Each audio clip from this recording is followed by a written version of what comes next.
हरे कृष्ण, जय माता दी। प्रिय भक्तों, कहा जाता है कि ज्येष्ठ अमावस्या की रात एक ऐसी शक्ति पृथ्वी पर उतरती है जो सच्चे प्रेम, तप और श्रद्धा से मृत्यु के लेख को भी बदल सकती है।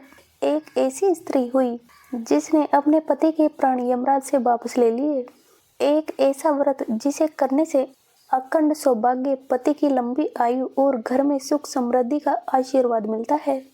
आज की इस दिव्य कथा में हम जानेंगे अमावस माता का रहस्य, सावित्री और सत्यवान की अमर प्रेम गाथा और वट सावित्री व्रत की संपूर्ण पूजन विधि। तो वीडियो को अंत तक अवश्य देखिएगा, क्योंकि अंत में मैं आपको बताऊंगी वह विशेष नियम जिसे करने से माता सावित्री की कृपा बहुत शीघ्र प्राप्त होती है। सभी श्रद्धा से बोलिए, सावित्री माता की जय, वट वृक्ष महाराज की जय, यम धर्मराज की जय।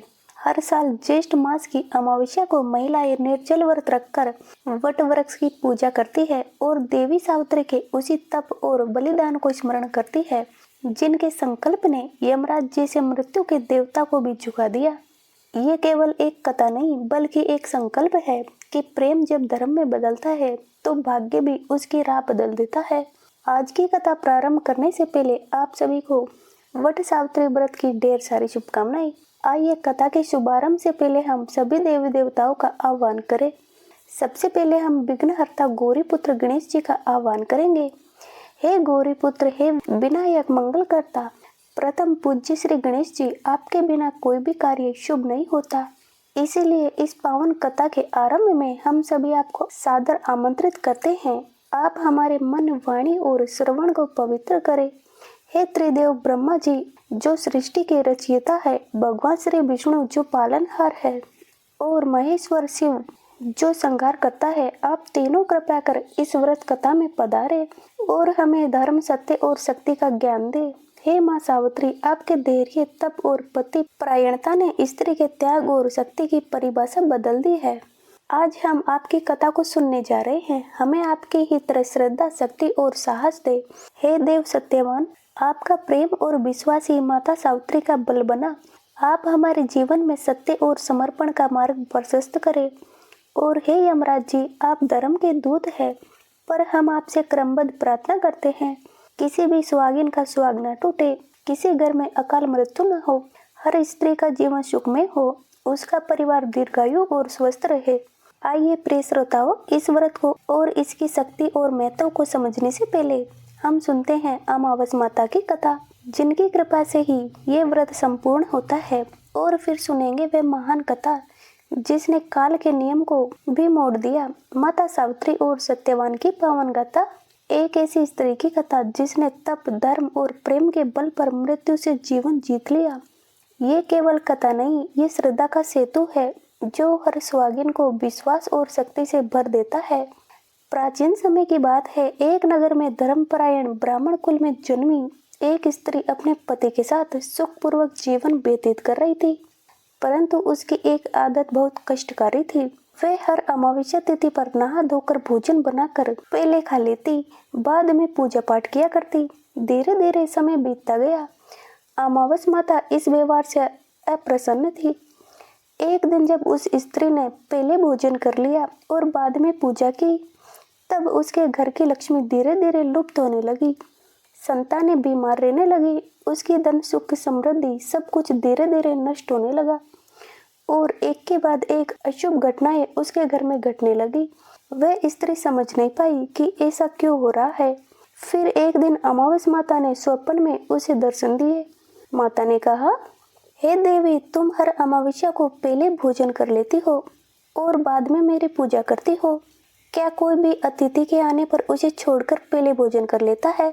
जब तक मेरी पूजा नहीं होती उस दिन भोजन वर्जित है।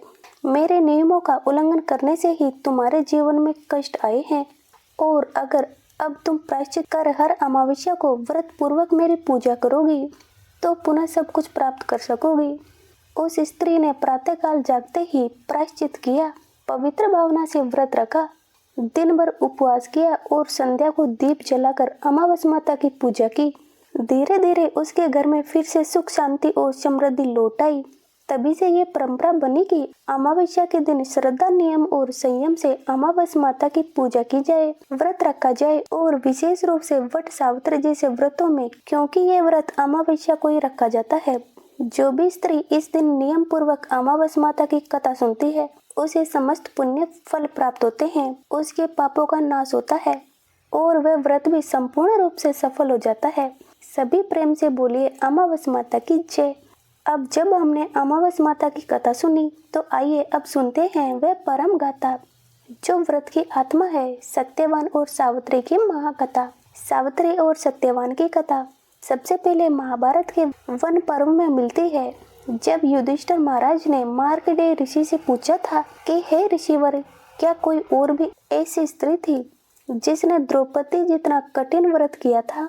तब मार्कंडेय ऋषि उन्हें विस्तार पूर्वक देवी सावित्री की कथा सुनाते हैं, जिसे एक समय महादेव जी ने देवी पार्वती को सुनाया था।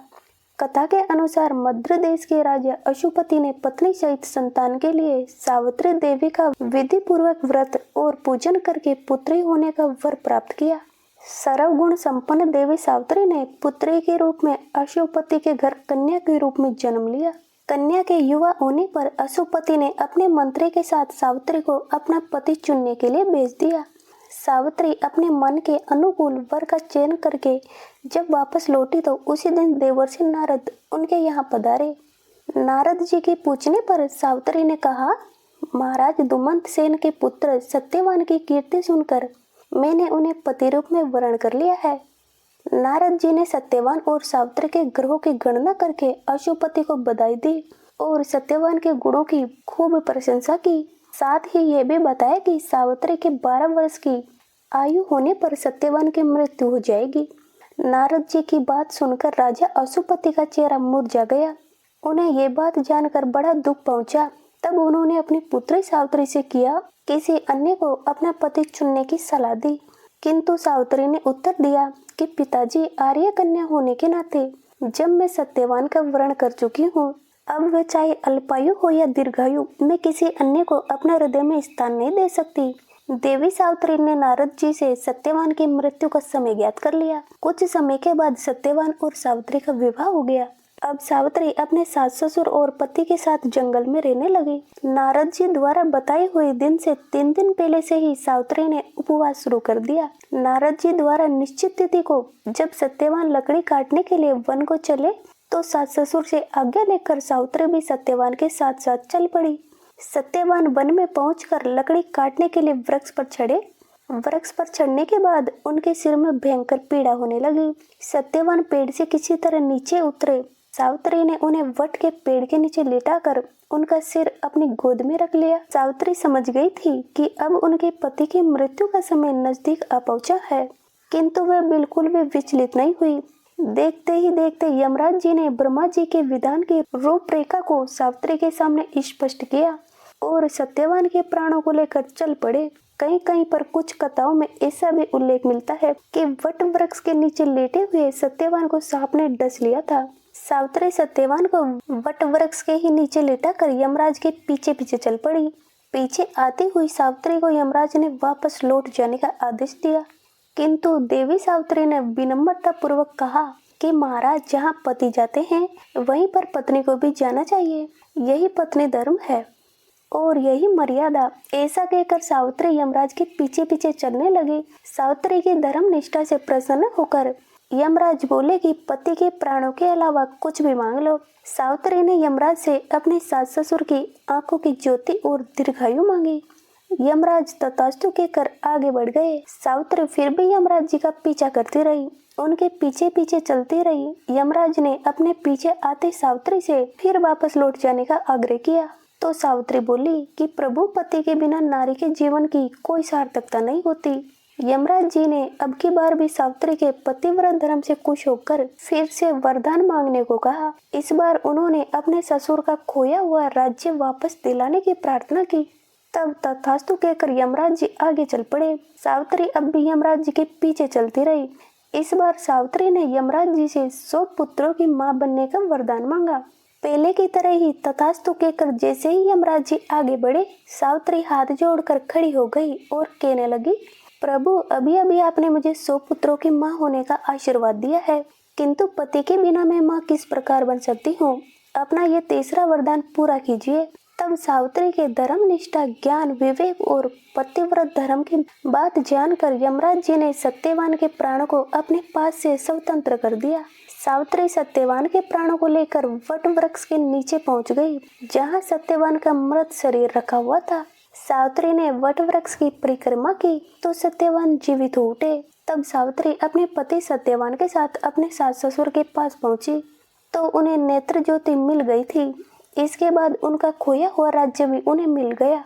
आगे चलकर सावित्री 100 पुत्रों की माँ भी बनी। इस प्रकार चारों दिशाएं सावित्री के पतिव्रत धर्म के पालन की कीर्ति से गूंज उठी। तभी से वट सावित्री व्रत रखने की परंपरा प्रारंभ हो गई। सभी प्रेम से बोलिए, देवी सावित्री की जय, सत्यवान की जय। भगवान शंकर ने जब देवी पार्वती को सत्यवान और सावित्री की ये पावन कथा सुनाई तो देवी पार्वती जी की आंखों में श्रद्धा, आस्था और प्रेम से अश्रु भर आए। उनका हृदय माता सावित्री के अद्भुत साहस, नारी धर्म और सत्यत्व की शक्ति से गदगद हो उठा। देवी पार्वती ने विनम्र स्वर में भगवान शिव से कहा, नाथ, आज मैंने जो कथा सुनी वे केवल एक कथा नहीं बल्कि नारी की शक्ति, उसके तप और उसके प्रेम की अनंत महिमा है। मैं भी इस व्रत को करूंगी ताकि सभी स्त्रियों को इससे प्रेरणा मिले। तब शिव जी ने प्रसन्न होकर कहा, पार्वती, जो भी स्त्री वट सावित्री व्रत की इस कथा का श्रवण करती है, सावित्री की तरह व्रत रखती है, वट वृक्ष की परिक्रमा करती है, वे अपने पति के जीवन में यम को भी जीत सकती है। ऐसी स्त्री का सुहाग अखंड रहता है, संतान सुख की प्राप्ति होती है और जन्मों तक सौभाग्य बना रहता है। ये व्रत केवल पति पत्नी के प्रेम का प्रतीक नहीं बल्कि धर्म, संयम, श्रद्धा और संकल्प की विजय का पर्व है। जो भी इसे आस्था से करता है उसके जीवन में कभी भी अकाल मृत्यु, वियोग या पीड़ा नहीं आती। इसी विश्वास के साथ श्रद्धा और कथा के पुण्य प्रभाव से हम यही प्रार्थना करते हैं कि हर स्त्री का सुहाग अखंड रहे, हर परिवार सुखी रहे और मृत्यु का भय किसी घर की चौखट न लागे। माता सावित्री की कृपा से हर किसी की मनोकामना पूर्ण हो, यही इस कथा का सार है। व्रत कथा यही पूर्ण होती है। सत्यवान सावित्री की ये अमर गाथा आज भी हर नारी को शक्ति देने वाली बन जाए, यही हमारी मंगल कामना है। प्रेम से बोलिए, सावित्री मैया की जय, सत्यवान सावित्री जी की जय।